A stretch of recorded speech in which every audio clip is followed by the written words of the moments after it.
સુરતના ઉધના પોલીસે સર્વેલન્સ ટીમે પાટણના વિસ્તારમાં કાર્યવાહી કરી લાખોની કિંમતના ગાંજા સાથે બે સગા ભાઈઓને ઝડપી પાડ્યા છે.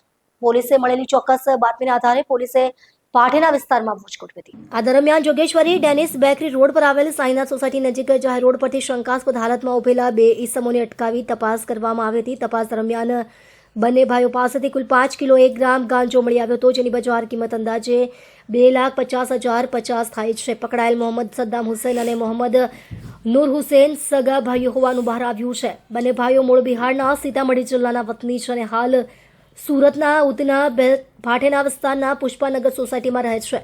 પોલીસ તપાસમાં જાણવા મળ્યું છે કે મુખ્ય મોહમ્મદ સદ્દામ હુસૈન વ્યવસાયે સિલાઈ કામ કરતો હતો અને દિવસ દરમિયાન સિલાઈ કામની આડમાં નશાના કારોબારમાં સંડોવાયેલો હતો. મધ્યમ વર્ગીય વ્યવસાયની ઓળખ આપી તેઓ ગેરકાયદેસર રીતે ગાંજાનો વેપાર ચલાવતા હોવાનું પોલીસનું માનવું છે. પોલીસે તેની પાસેથી ગાંજા ઉપરાંત ₹10,000 કિંમતના બે મોબાઈલ ફોન, કિંમત ₹20,000ની એક એક્ટિવા અને રોકડ રકમ સહિત કુલ ₹2,80,550નો મુદ્દામાલ જપ્ત કર્યો છે. આ મામલે બંને સામે NDPS એક્ટ હેઠળ ગુનો નોંધવામાં આવ્યો છે.